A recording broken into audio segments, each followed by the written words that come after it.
अस्सलाम वालेकुम, this is doctor Wasim. मेरे साथ हैं डॉक्टर मेहताब और डॉक्टर मरियम। आज की वीडियो में हम बात करने जा रहे हैं कि इम्पॉर्टेंट विटामिन के बारे में, उसकी डेफिशिएंसी के बारे में, और ये बात जो अक्सर मैं अपनी वीडियोस में करता हूँ कि हम बहुत सारे सेल्स का मजमूआ है, बहुत सारे सेल इकट्ठे होते हैं तो एक इंसान की शक्ल सामने आती है।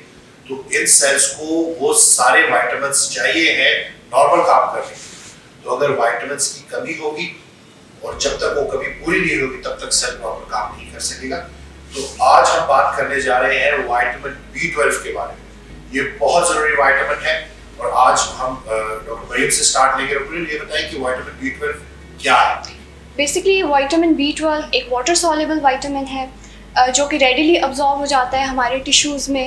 एंड इसके सोर्सेज हैं meat, cheese, egg, yogurt etcetera. And इसकी एक डेली रिक्वायरमेंट है जो अडल्ट्स के लिए है, वो है 2.4 mcg। एंड अगर कोई बंदा इसकी रिक्वायरमेंट को डाइट से फुलफ़िल नहीं कर रहा तो इसको हम सप्लीमेंट से ले सकते हैं एंड टैबलेट से भी ले सकते हैं ऑरली आप। एंड समटाइम ये होता है कि अगर किसी को अब्जॉर्प्शन में इशू आ रहा है जिसे हम ऑरली ले रहे हैं तो it is due to the deficiency of intrinsic factor. तो उसकी इन दैट केस आप उसको इंट्रामस्कुलर इंजेक्शंस के फॉर्म में भी आप उसको ले सकते हैं। मेथिकोबाल के नाम से जी मेथिकोबाल के नाम से सप्लीमेंट है, वो आप ले सकते हैं। एंड विटामिन B12 की डेफिशिएंसीज की वजह से पर्नीशियस एनीमिया होता है जो हमें डॉक्टर मेहताब इसके बारे में बताएंगे। सर एक्चुअली विटामिन B12 जो है ये डीएनए सिंथेसिस में मतलब इसका बहुत बड़ा रोल है। एक होमोसिस्टीन से मेथियोनिन बनने में विटामिन B12 मतलब ये यूज़ होता है। अगर ये विटामिन B12 ना का इसकी कमी हो तो वो मेथियोनिन नहीं बनता। तो उस वजह से फिर डीएनए सिंथेसिस नहीं होती। तो इस वजह से जो बोन मैरो में रेड ब्लड सेल्स की मैच्योरेशन होती है वो नहीं होती, तो वो प्रोफॉर्म में ही वहाँ रेड ब्लड सेल्स रह जाते हैं। तो इसलिए anaemia specifically pernicious anaemia is associated with deficiency of vitamin B12। ठीक हो गया ये। लेकिन आप बंदा जो हमें सुन रहा है कि क्या क्या सिम्टम्स होते हैं अगर विटामिन B12 लेग से मेरे जिस्म में कम है तो मैं क्या प्रॉब्लम मुझे हो सकती है? आप तो उसमें सर इसका मतलब एक फटीग होता है, थकावट, सुस्ती, चलने में थोड़ी दुश्वारी होती है, पट्टों में दर्द होता है, सर दर्द भी एक बहुत कॉमन इसका सिम्टम्स है, डिप्रेशन भी है। तो ये सिम्टम्स या मेमोरी स्ट्रेस की वजह से भी याददाश्त कमजोर।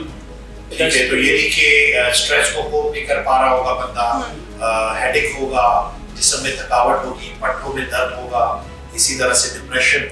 तो ये भी कि आप अंदाजा लगा लें कि ये जिन विटामिन्स को इतना नजरअंदाज करते हैं, हम फूड को मेडिसिन नहीं समझते, तो ये विटामिन्स का पूरा होना क्यों जरूरी है खुराक के जरिए भी, और अगर बहुत ज्यादा कमी है तो सप्लीमेंट्स के जरिए भी। अच्छा, कैंसर में कोई रोल है विटामिन B12? यस सर असल में डीएनए की एक मिथाइलेशन स्टेटस, असल में डीएनए का हमारा जो सीक्वेंस होता है जहाँ पे मिथाइलेशन ज़्यादा होती है वहाँ पे डीएनए सप्रेस मतलब वहाँ पे एक्सप्रेशन नहीं होती, और जहाँ पे मिथाइलेशन हाइपोमिथाइलेशन मतलब कम मिथाइलेशन जहाँ पे डीएनए में हो तो वहाँ पे मतलब एक्सप्रेशन ज़्यादा होती है। तो मिथाइलेशन मतलब ये डीएनए की मतलब जो हमारे जीन्स हैं उनकी एक्सप्रेशन को ये कम करता है। ये भी कि आप कहना ये चाह रहे हैं कि जिन पे विटामिन B12 कम है तो उनको चांसेस कैंसर के ज्यादा हो सकते हैं। यस सर मेथियोनिन जो इस एडेनोसिल मेथियोनिन है इसकी सिंथेसिस में विटामिन B12 का इस्तेमाल है। तो जिन लोगों में विटामिन B12 की डेफिशिएंसी होगी तो वहाँ पे मिथाइलेशन कम होगी उनमें, तो उनमें कैंसर के चांसेस ज़्यादा होंगे। Specifically colorectal cancer, lung cancer, breast cancer, इन सारे 3 कैंसर में जो है हाइपोमिथाइलेशन मतलब मिथाइलेशन का लेवल बहुत कम होता है। तो ये विटामिन B12 की डेफिशिएंसी हो सकती है। मिथाइलेशन पूरी होने के लिए विटामिन B12 को पूरा होना जरूरी है। ठीक हो गया। अच्छा, इसके अलावा कोई और पेरिफेरल न्यूरोपैथी डायबिटिक पेशेंट जो होते हैं उनको एक बड़ा कॉमन प्रॉब्लम है पैरों का चलना, टांगों में दर्द होना, उसमें भी ये हेल्पफुल है। Yes, vitamin B12 is also actually involved in the myelination, like myelination of the nervous system. जो हमारे आसाब के इर्द गिर्द जो प्रोटीन्स लेयर्स होती हैं उनको माइलिन मतलब वो माइलिन प्रोटीन्स होते हैं। तो माइलिन की सिंथेसिस में असल में ये विटामिन B12 का रोल है।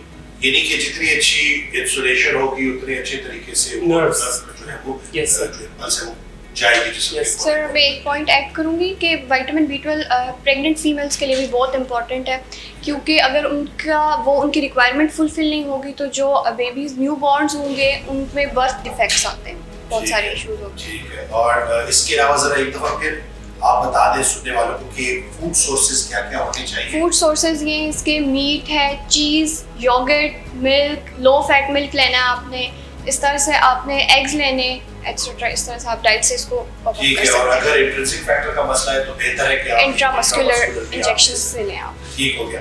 डॉक्टर मेहताब ये बताएं कि कुछ लोग विटामिन B12 ले भी रहे होते हैं फिर भी डेफिशिएंसी होती है, इसकी क्या वजह है? सर असल में विटामिन B12 जो है सबसे मतलब ये बड़ा कॉम्प्लेक्स विटामिन है।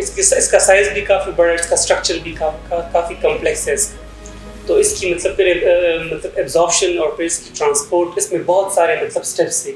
तो मैं उन सब स्टेप्स के बारे में मतलब बताना चाहूँगा कि ये पहले जो है हमारे सैलिवरी ग्लैंड जो हमारे दूध के गदूद होते हैं, ये एक हार्मोन बनाते हैं जिसे हम ट्रांसकोबालामिन 1 या हेप्टोकोरिन हम कहते हैं। वो पहले मतलब उस विटामिन B12 को बाइंड करता है, मतलब उसको पकड़ता है। इसके बाद वो हमारे इसोफेगस के ज़रिए स्टमक में जाता है, वो ट्रांसकोबालामिन 1 और ये विटामिन B12। तो वहाँ से ये फिर हमारे जो गैस्ट्रिक सेल्स है, पैराइटल सेल्स है, वो गैस्ट्रिक इंट्रिंसिक फैक्टर प्रोड्यूस करते हैं। तो वो जो है फिर हमारे स्मॉल इंटेस्टाइन में जो है ये ट्रांसकोबालामिन से ये हट के मतलब ये गैस्ट्रिक इंट्रिंसिक फैक्टर से बाइंड करता है विटामिन B12 को। तो अक्सर लोगों में ये ट्रांसकोबालामिन 1 ये भी मतलब अगर इसके जीन में म्यूटेशन है तो ये इसकी एक्सप्रेशन नहीं होगी, या गैस्ट्रिक इंट्रिंसिक फैक्टर की मतलब म्यूटेशन हो सकती है। अगर इसके प्रोमोटर्स में म्यूटेशन है तो इसकी एक्सप्रेशन जो है सही नहीं होगी। फिर वो लोग जो प्रोटॉन पंप इनहिबिटर्स यूज़ करते हैं या H2 रिसेप्टर ब्लॉकर यूज़ करते हैं, के नाम से आती है। Yes, sir. और बहुत सारे हैं लेकिन जो है वो ये जो PPIs यूज करते हैं, ठीक है। तो उनमें मतलब ये एक्लोराहाइड मतलब उनमें HCl वो जो उम्र के साथ भी ये मतलब जो गैस्ट्रिक एसिड है HCl ये कम होता है। तो अगर ये कम हो तो फिर वो ट्रांसकोबालामिन 1 विटामिन B12 से मतलब वो सेपरेट नहीं होता, तो इसी के साथ ही बनता है। तो ट्रांसकोबालामिन 1 के साथ अगर ये अटैच है तो फिर वहाँ पे इसकी मतलब स्मॉल इंटेस्टाइन में इसका जो रिसेप्टर है वो असल में गैस्ट्रिक इंट्रिंसिक फैक्टर के लिए।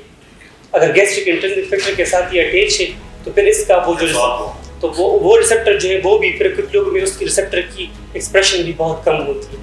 वो रिसेप्टर है cubam. Cubam is actually like it's a diamond जिसमें एक एम्नियनलेस है और एक cubilin. So this cubam is actually cubilin plus amnionless cubam. तो ये रिसेप्टर है जहाँ पे ये विटामिन B12 और गैस्ट्रिक इंट्रिंसिक फैक्टर को स्मॉल इंटेस्टाइन से पिक करता है। तो उसके बाद ये सेल्स के अंदर जो है ये ट्रांसकोबालामिन 2 से पिक करके सारे सेल्स जो बाकी जिस्म में जितने भी खुले हैं सेल्स हैं उन पे जो है ट्रांसकोबालामिन 2 का रिसेप्टर होता है, वो से फिर पिक करके मतलब उस जो जगह तक पहुंचते हैं। डीएनए सिंथेसिस में अमीनो एसिड्स और फैटी एसिड के मेटाबॉलिज्म में विटामिन B12 फिर अपना वो रोल मतलब निभाता है।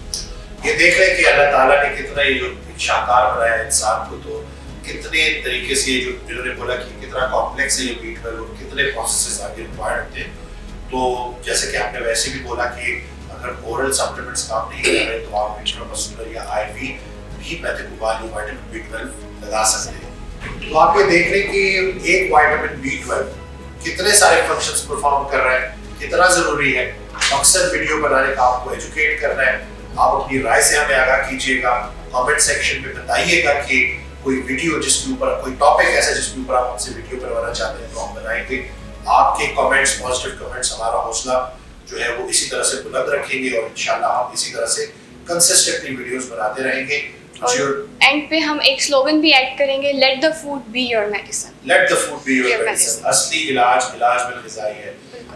नेक्स्ट वीडियो में इंशाल्लाह दोबारा हाजिर होंगे। मुझे और मेरी टीम को दुआ में याद रखिएगा, अपना बहुत ख्याल रखिएगा।